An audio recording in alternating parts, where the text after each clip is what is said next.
Good morning, KW Prosperity. It is Matt and Mary Beth here to do shift tactic 4, find the motivated lead generation.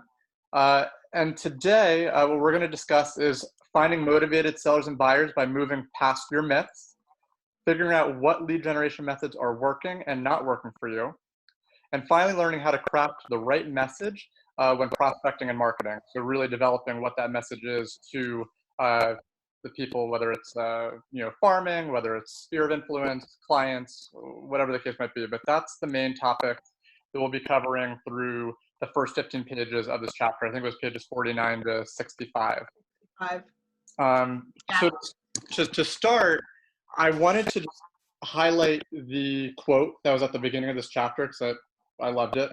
It was by Jonathan Winters, and he said, "If your ship doesn't come in, swim out to it."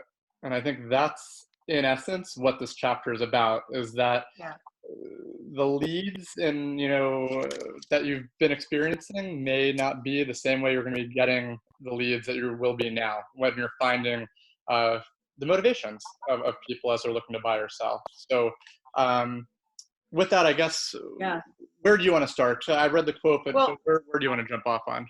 Well, I think right now we are on the 4th tactic, right, out of 12. Yeah. And so we are about, we've already finished a quarter of the book. To kind of go backwards a little bit, we have gone over mindset. Mindset is really important. I was watching Abe Shreve talk about that this morning in having that routine and not letting that stop, so that our mindset is one of productivity and focus and using our time efficiently. Yep. And so I just really think mindset is really more important in this shift than any other shift, because we have that quarantine element to it where we are housebound, and most of us are not homebodies. Most of us enjoy and actually thrive off of the energy of others. So the mindset is extremely important. The mindset around our expenses and what we're actually spending on a daily, monthly with our business, as well as our personal. We touched on that as well. We'll continue to touch on that. That's not something that goes away. You start to realize, wait, that was a lot of fat that I was able to trim. Maybe I just wasn't paying attention when the tides were high, right? And yesterday, in talking about being leveraged, and I think it hit home a little bit as I was rewatching some of our taping, was that it's an internal journey to get out of our own way and jump into some things that maybe we were leveraging off, or we leveraged through technology, and also leverage ourselves through our technology that maybe we haven't implemented yet. So absolutely. Well, and I think and I think to that point, one of the things that this chapter really discusses is also, as you're talking about introspection of the self, it's also to put yourself in other people's shoes, because finding the motivated buyers and sellers in any market, but especially in a shifting market, is even more critical. Because one of the things that the first part of this chapter talks about is really almost like the psychological aspect of, you have to know your market. And to your point, what you were saying yesterday, I think on one of the calls, we've been on so many calls now, but you were saying, with the time that people have at home, understand your market. Go back and say, what was the market like in 2013? What was it like in 2016? How has the market and the local market shifted? And I think that's a good exercise for our agents to be doing. Absolutely. No better time to be a student of the market. And so then this chapter starts out, like you said, with the mindset around this concept of finding the motivated. Yeah. It really is, it's interesting, because as I was rereading through, it says that you can aid people. Yep. You can't motivate people. People have to find their own motivation. We're here as leaders to aid their motives. Yep. And I can honestly say that this time is not like last time, in that we have a great financial climate. Yep. We have amazing opportunities. I wrote down in one of my notes from yesterday, opportunities. We need to arm our agents with, it's a great market. What part of the market are you interested in? Yes. It's a great opportunity market. What part of the market are you interested in? Yep. And let that be your open-ended question with your sphere and your potential clients, past clients, current clients. There's some creative ways to make this market work for a lot of people. Yeah, well, and so now I think we can shift gears. So we talked a little bit about the mindset, but I think now the next part of the chapter, pages 51 to 53, is all about moving past your myths. And I think Yes. one of the things that always comes up in a lot of conversations that I have with agents throughout the day is that they got into the business because they love helping people, they love helping service clients, they love the interacting with almost like the warm leads. They didn't get into it Yeah. for the lead generation business. And so I think a lot of people have that dilemma to overcome, as it says in the book, which is like you love helping people, yet at the same time you haven't learned how to hunt for them. And this chapter is all about learning how to Yeah. hunt for these people in this type of market. That's exactly the line that I had highlighted as well. Interesting, the market, it says market shifting may have now exposed a real personal dilemma that you have to overcome, that you love helping people, but at the same time you haven't learned to love hunting for them. Well, And I had to question this because the next line says, please realize I'm actually describing myself. yeah. And to think that Gary Keller at one point didn't love hunting people. Mm-hmm. I mean, he's the best talent hunter ever. I would imagine he would have been the best listing expired lead hunter. He's Absolutely. relentless. And even he had a challenge with this. Well, and one of the things that it always boils down to, I feel like with a lot of these top leaders, and Gary Keller included, he writes that doing it more and more is what got him more comfortable. He realized, oh, this isn't that bad. You get used to, he script practice every day. He learned the dialogues every day. And it's Yeah. just like anything else. Like to be honest, like when we were starting doing these Zoom calls, I'm like, you know what? I'm not used to being on video. I'm not used to doing like, Yeah. I was uncomfortable. Now this is our fourth or fifth one. And it's like, okay, this is what we do at 11 and this is easy to do. So I think to what he says is time on the task over time was a simple secret that helped him become very good. So Yes. committing time and scheduling time each day and not, pushing it off, time on the task over time was what really separated him from becoming average to where he is now, which is amazing. And that is the difference. My first broker used to always say that time on task over time. And I know it came from her being coached by Gary Keller and Tony DeCello. Time on task over time. In that way, talent is never enough. It's talent's overrated. Talent is not enough. You have to hone in on a skill and master it over time. To that point is, he says here, the more I did, the better I got, the more I liked it. Yep. It turns out that I had held a handful of myths in my head that were holding me back. So isn't it funny that we don't like doing something because we're not good at it, or we're nervous to do it, or we just look at ourselves, we put a label, not me. Yep. And then when you do it, you're like, oh, okay, I can actually do this. Yep. You do it again, you gain confidence. All of a sudden now you enjoy doing it because you're showing up a certain way.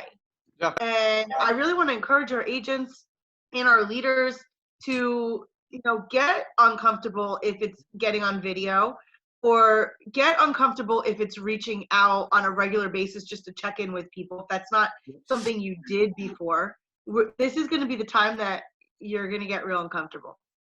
Absolutely. If you choose to grow, because it also says here, and it says it almost in every chapter, that everyone can and not everyone will. Absolutely. Not everyone will succeed at this. You have to be motivated to do it, as we're talking about motivation. Yeah. And I think another thing that he says in this book, which I think is very powerful, is a lot of times we look at things through the lens of other people, and we look at it through, oh, well, that person's a great salesperson. Like they know how to communicate, they know how to talk. Yet what they might not know how to do is the scripts and the dialogues that are going to make people actually move or make people actually become motivated to buy or sell. And that's where I think the perception is, oh, well, that person's a great salesperson, so that person's got to be amazing. Yet the reality is, yeah, somebody can be great at communicating, but if they don't know what to say and the right scripts and dialogues, they're not going to be able to do it. and tonality, and how perfect is I'm a great salesperson, I'm a great salesperson, right? It's all about what you're telling yourself. And now I, I was challenged a little bit in reading this for some of our people that their energy and connecting with people through PTO or church functions, Yep. things that have gone away, the gym. Yep. I was worried about, and not worried, but I was challenged to say I have to be on it with this for those people that's the main way of getting business. Yep. Because they're going to really have to, myself included, find other ways to connect with people and have their energy come across. So video and live video is probably a big go-to that I'm going to say our people need to embrace. Yeah. Well, so I think you're doing a good job now of dispelling some of the myths and like encouraging people to get into that. So the way he wraps up that section is by saying the next steps is to number one, stop doing what doesn't work. Number Yeah. two, figure out what does work. And number three, ramp it up.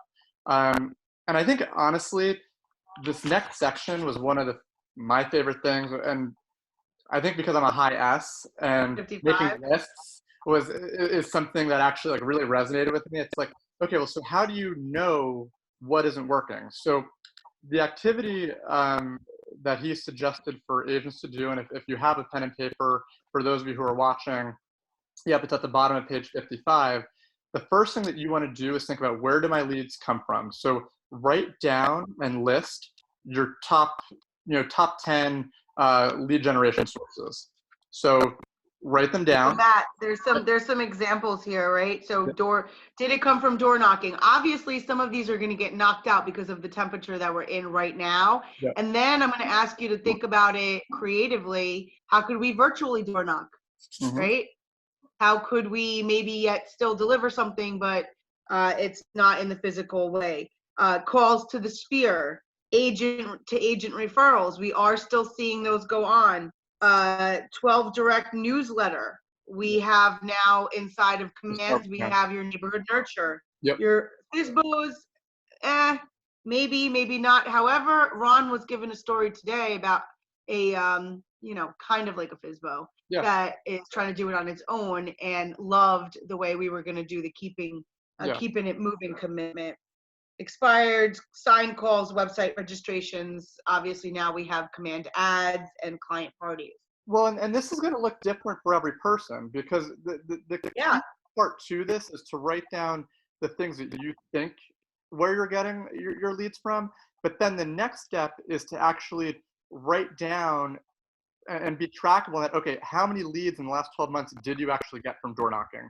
How many leads of people who closed actually came from your sphere? How many came from agent referrals? So you write that number next list. So if you had 10 leads from door knocking, if you had 7 from your sphere of influence, if you had 14 from expired listings, the next step is, once you identify and you're tracking how many leads you got from each source, you prioritize them. So now, if whichever one you got the most from, if it was expired listings, you'd put that at the top. If number 2 was sphere, you'd put that number 2. And so then you're prioritizing, okay, where did I get the leads from, and really be able to look at that. So if you haven't done that exercise, please do that. Because the next step that Gary suggests is that out of your top 10, only focus on your top 5. So eliminate the bottom 5. However, he does mention that if you have some relationships with people that maybe give you business over time, like things, maybe vendor relationships, maybe, I don't know, different things you might have that might not give you relationship or business now, that might give you reliable business, 2 or 3 deals a year. Still nurture those relationships. Just don't focus on them. Focus on the 5 that you're getting the most business from. Now, I also want to, because there was a comment that was made and about the shift book being very geared towards maybe some bigger businesses. And I was challenged with that a little bit, in that I want this time to be for anybody, right? Even if you haven't even done transactions yet, or maybe last year you did 3. This would be the time that everybody's going through the same exact thing right now. This would be the market that equalizes all of your opportunities. Yep. Your competition is going through the same thing. And so this is going to be a lot of inward going, I can do this. I'm the most educated in the industry. I'm the most ready, willing, and able. I have a commitment to my family. I've set some goals. Inside this chapter, it says that your income and your goals haven't shifted. I mean, have they? If you're settled, if you're saying, well, I know that the next couple months are not going to be what I expected. Okay, well, you still have the rest of the year. Yeah. And maybe if you can't make it up in the year, maybe you just say, I'm going to adjust it to a 2-year goal. You know, and on the flip side, we really can only make 30-day plans right now. Mm-hmm. Okay, so Well, with this exercise of taking a look at what business you have done or haven't done, if you haven't done business, I would really just think about where do you do your best connecting and winning people over and influencing people.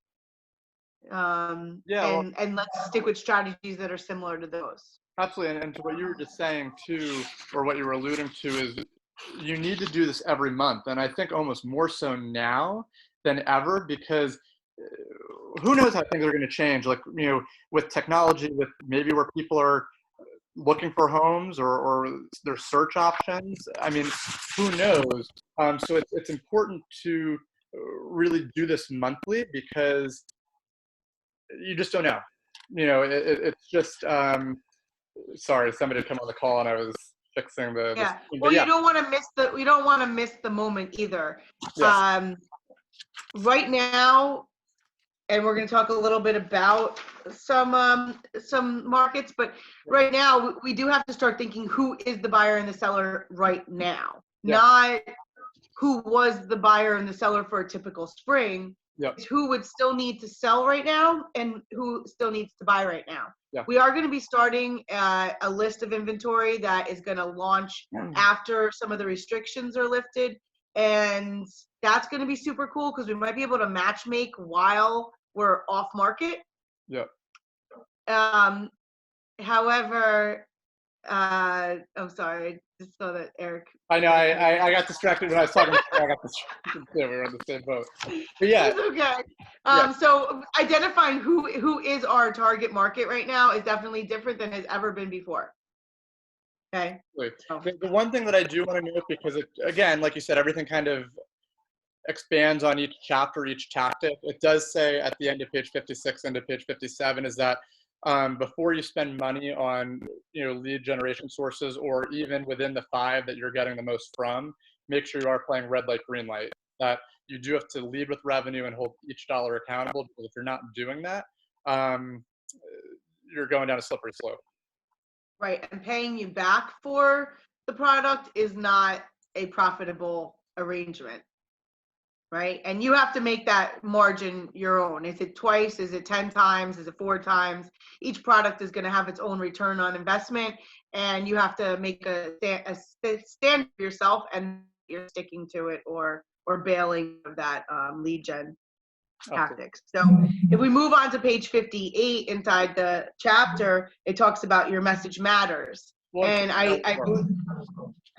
and figuring out what works into the Yeah. next. We were talking about figuring out what doesn't work. Now the next section of this tactic is about figuring out what does work. And to your point, the 2 things that it says, it's the 2 M's of lead generation: message and method. So if you want to start with message.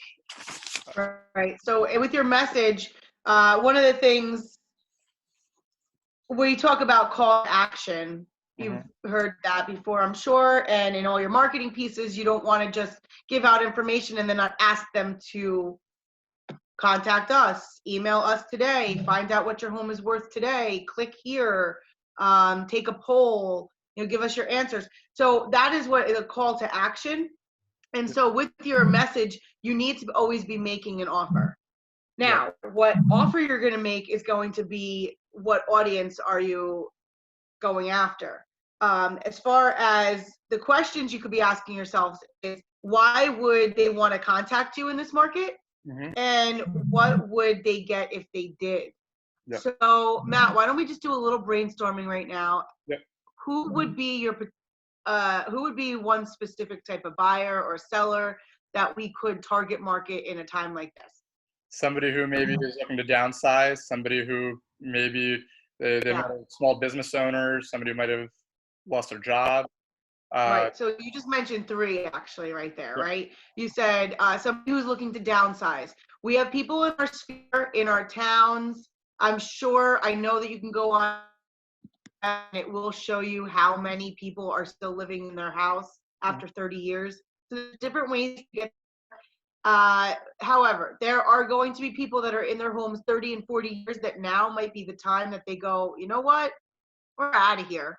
yep, I want to enjoy my life. We're going to go live in the Florida house. We're going to actually go in that Winnebago and travel the country. So you need to look for those dreamers, those baby boomers that are retiring, that are going to take the early retirement and enjoy the rest of their lives. Figure out where you can find them in your world. That's research you have to do on your end. The second one you said was small business owners. small business owners. Small business owners, what a great time to reach out just to see how they're doing. Are they in your town? Are they in your sphere? Are they the places that you like to go to, that you give business to, and then often use a script with, how can I help you in your business? How can I add value to you in your business? And then expect that you have a referral. Hey, can I count on you for one referral this year? Yeah, So all those small business owners, we're going to be thinking, well, if their business really hurts, either they're going to do one of two things. They're either going to get creative and figure out how to make that money up that they missed over the next month or few months. yep, And that might be in the way of buying an investment property. That might be in the way of financing and maybe pulling some equity out of their house, which then you could probably put them in the hands of a really great lender. yep. And so there's really a lot of opportunities to come out of that small business. Yes, and one thing that I like that you're doing though is the examples that you're using and the creative things that you're talking about are specific to each one, whether that was somebody downsizing or a small business owner, Sure. because one of the messages of this section is saying that in a constricting market, this truth becomes critical since the message people respond to narrows greatly. When motivation is low, there are fewer messages that work. So you Yeah. can't just use a blanket message to an entire group of people. You have to Right. have now subsets of your database or of the people you're reaching out to and craft a message speaking directly to them. You can't just do a one size fit all thing.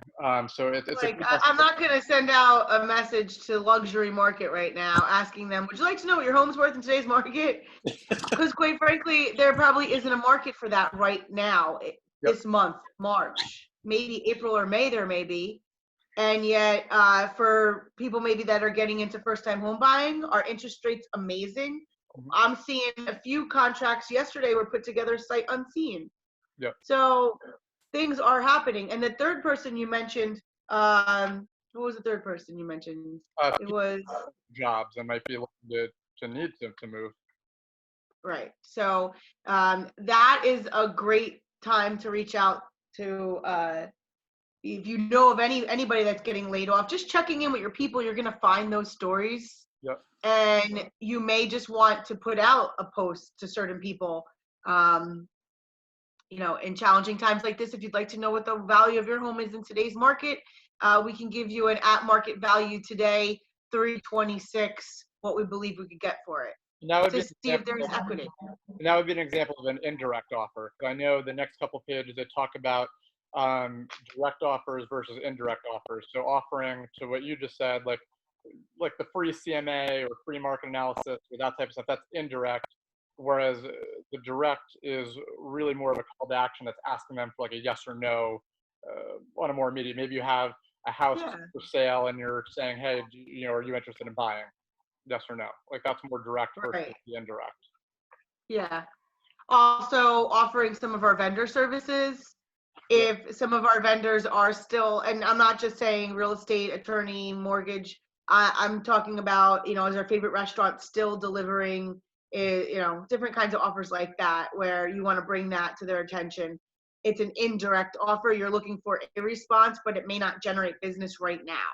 Yep. Right? So those are the two different types of messages: is indirect, and the types of offers is indirect offer and a direct offer.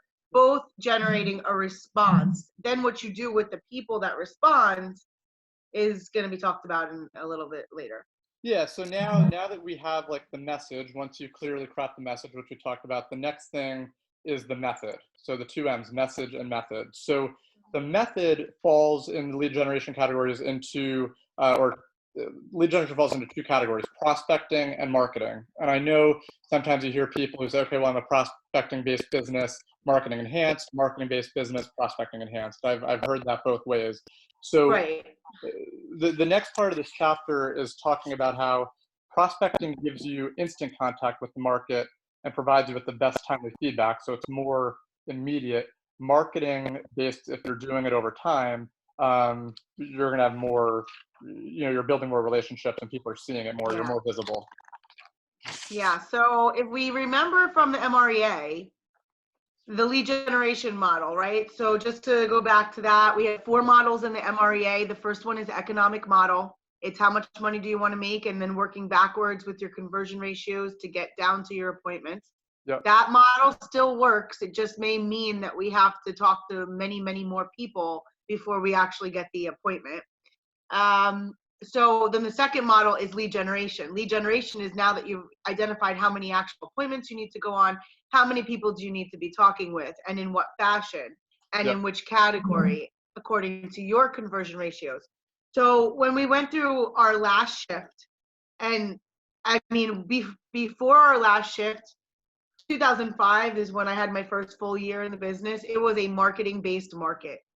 Market, direct mail pieces. At one point, I was mailing 3,500 pieces out to one town every 3 weeks. And we were generating 1 to 2% response. And so what happened was when it crashed, and literally we did have a financial problem, agents didn't have money, homeowners didn't have money. There was a huge unemployment wave. When that happened, everybody pulled back. And so marketing just almost stopped. And we moved to a prospecting based market in that shift. So we became prospecting based, marketing enhanced. Now, I don't believe we've ever really gone back to a solely market, and then the people come. There's just too much information out there, right? So I would say that we are still in prospecting with a marketing enhanced market. I'd agree. And for those of you that want to look on page 65, figure 13 gives you examples of prospecting versus marketing. So feel free to read through those, because this was where we paused this chapter. We went up to page 65. However, figure 13 starts to launch into the next couple pages, 65, 66, and 67, which we're going to pick up on tomorrow. So tomorrow's call is really going to be geared towards the rest of this tactic, so page 65 to page 81, which will continue the conversation on prospecting versus marketing. But then also we'll dive into time blocking and making sure you're structuring your days correctly to be able to master these skills. So do you have any final thoughts? No, I'm just encouraging, once again, everybody to go to kellerinc.com for any resources that Jay Papazan and Gary Keller have put out there for our books resources, and to just get, whether it's on the Audible or it's the softcover,